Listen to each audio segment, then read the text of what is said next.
That's true whether it's marketable securities. That's true whether it's private investments. That's true whether it's making an investment in a business. And sometimes we're wrong, and we're going to be wrong sometimes in the future. You can't make a lot of decisions in this business without being wrong, but we don't think the procedure or the results would be changed favorably by having lots of committees and lots of spreadsheets and that sort of thing. It just, you know, if I had a group under me, they would try and figure out what I wanted the answer to be, and they would tell me what I wanted to hear. And I've watched that approach at 20 public companies, and what the CEO wants to do, they may spend a lot of time getting there, but the investment banker gets there, and the internal committees get there, or the internal operations get there. The calculations are, it's the same as the insurance business with a G. A G gets calls on insurance deals, and you have to think through that deal. The main thing is, are you reasonably sure that you know what you're doing? And it gets past that hurdle, then we go on to figure out the math of gain versus loss and how much loss we can afford to take in anything. And we're willing to take what sound like large losses if we think that the rewards are more likely and proportional. Charlie? I got nothing. Yeah, it's very disappointing. We have no formulas around Berkshire. We don't sit down and write a bunch, have people work till midnight calculating things and putting spreadsheets together. And if the hurdle rate is 15% or something, having them all come out at 15.1 or 15.2, because that's what's going to happen. I mean, you're going to get the numbers you want to hear to an extreme degree. The proposals we receive from the investment world, I've got to tell you about one because it illustrates. Go on. We received a proposition the other day, and I'll disguise the numbers a little bit so nobody can pick it out. But it was a private company, and we'll say it was earning $100 million a year.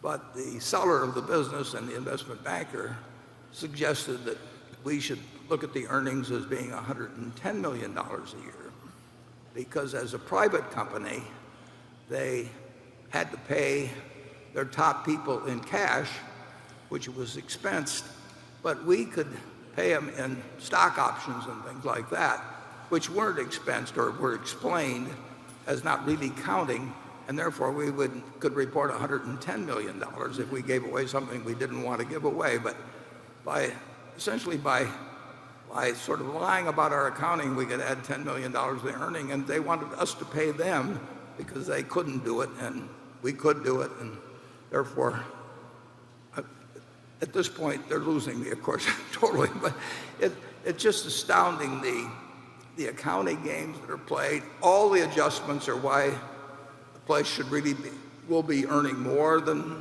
before. It's a business. We also had one that came in from a private equity firm, and by a mistake, we got the email that was sent to the manager from the email from the private equity firms that owned it to the manager in terms of making projections for it. And they told him to add 15% because they say Buffett will discount it by 15% or 20% anyway. So just add 15% to offset his conservatism. It's not an elegant business, as Charlie will tell you. You have any better stories, Charlie? It's bad enough. Okay, Andrew. It's really very bad enough. Thank you, Warren. I think this. Why do we want our leading citizens lying and cheating? Andrew? I believe this is my final question, and admittedly it's a two-parter, but it's the same topic. Elon Musk says that Tesla will start to offer insurance for its cars and can price it better than a typical insurance company because of the data it collects from all the vehicles on the road. You've talked about the threat of autonomous vehicles on the insurance business, but what about the threat to Geico of automobile companies themselves getting into the insurance business? And on a very similar topic, Tesla recently announced that they're shifting to an online-only sales model, and several traditional auto dealerships are also reducing their property holdings as car buyers increasingly use smartphones and the internet to shop for cars What does this portend for Berkshire Hathaway Automotive? Yeah. Actually, General Motors had a company for a long time called Motors Insurance Company, and various companies have tried it. I would say that the success of the insurance company, of the auto companies getting into the insurance business, are probably about as likely as the success of the insurance companies getting into the auto business. I worry much more about Progressive than all of the auto company possibilities that I could see in terms of getting an insurance business. It's not an easy business at all. And I would bet against any company in the auto business being any kind of an unusual success. The idea of using telematics in terms of studying people's driver's habits, that's spreading quite widely, and it is important to have data on how people drive, how hard they brake, how much they swerve, all kinds of things. So I don't doubt the value of the data, but I don't think that the auto companies will have any advantage to that. I don't think they'll make money in the insurance business.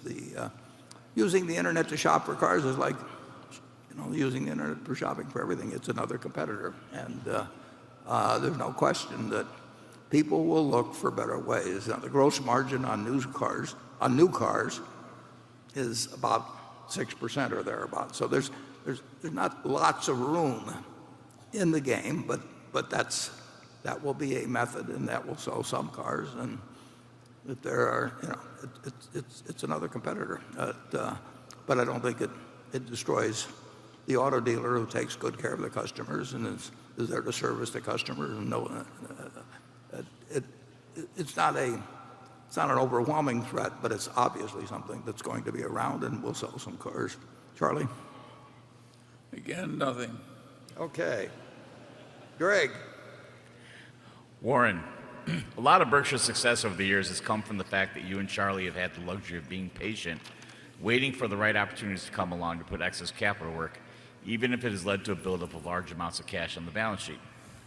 This has historically worked out well for shareholders, as you and Charlie have been able to take full advantage of the disruptions in equity and credit markets, or special situations like we saw with the Oxy deal, to negotiate deals on terms that ultimately benefit Berkshire shareholders. That said, there is an opportunity cost attached to your decision to hold on to so much cash, one that investors have been willing to bear, primarily by foregoing a return of excess capital as dividends and share repurchases, as well as seeing lower returns on cash holdings. As we look forward, how certain can we be that this will still be the case once you're no longer running the show, especially if Berkshire's returns are expected to be lower over time? And is it not more likely that the next managers of Berkshire will have to manage the eventual migration of Berkshire from an acquisition and investment platform to a returning capital to shareholders vehicle? Yeah. Well, that's certainly a possibility. I mean, it's a possibility under me. It's a possibility under the successor. It's a question of, can you invest truly large sums reasonably well? You can't do it as well as you can do small sums. So there's no question about that. But we will have to see how that works out over many years, because certain years, lots of opportunities, huge opportunities present themselves, and other years are totally dry holes. So that's not a judgment you can make in a 1-year period or a 3-year period. It's certainly a judgment you can make over time, though. And I personally, my estate will have basically nothing but Berkshire in it for some time as it gets dispersed to philanthropies. And I have a section in there which says to the trustees, in effect, who manage it, I have a section in there that says, ignore you're exempt, from my standpoint, from the law that trustees normally should diversify and do all of that sort of thing. And I want the entire amount that they have to be kept in Berkshire as they distribute it over time to the philanthropies, and I don't worry at all about the fact. I would like to have a very large sum go to the philanthropies, and I don't worry at all about the fact that it essentially will all be in Berkshire. I'm willing to make that decision while I'm alive, which will continue for some years after I die. So I have a lot of confidence in the ability of the Berkshire culture to endure, and that we have the right people to make sure that that happens. I'm betting my entire net worth on that, and that doesn't give me pause at all. I rewrite my will every few years, and I write it the same way in respect to the Berkshire Holdings.